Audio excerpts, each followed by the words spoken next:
বাংলাদেশ জাতীয়তাবাদী দল BNP chairperson ও সাবেক প্রধানমন্ত্রী দেশনেত্রী বেগম খালেদা জিয়ার আশু রোগ মুক্তি কামনায় চট্টগ্রামের আনন্দময়ী কালী মন্দিরের পরিচালনা পরিষদের উদ্যোগে বিশেষ প্রার্থনা সভার আয়োজন করা হয়।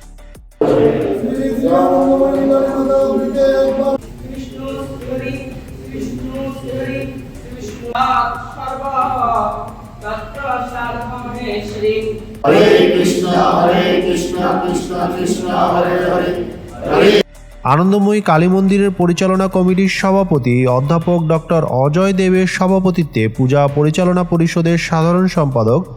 সুজন দাসের পরিচালনায় এতে উপস্থিত ছিলেন বেসরকারি কারা পরিদর্শক উজ্জ্বল বরণ বিশ্বাস, সৎসঙ্গ চট্টগ্রাম জেলার সাধারণ সম্পাদক সুজন ঘোষ বাদশাহ,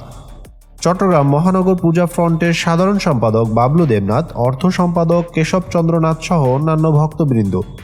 এ সময় ভক্তবৃন্দরা বলেন, আপসহীন দেশনেত্রী বেগম খালেদা জিয়া সুস্থ হয়ে আমাদের মাঝে ফিরে আসেন এই প্রার্থনা করেন। তিনবারের সাবেক প্রধানমন্ত্রী, জাতীয় দল বিএনপি চেয়ারপারসন দেশনেত্রী বেগম খালেদা প্রার্থনায় আমাদের সাবেক তিনবারের প্রধানমন্ত্রী বাংলাদেশ জাতীয়তাবাদী দল বিএনপি দেশনেত্রী বেগম খালেদা জিয়ার অসুস্থ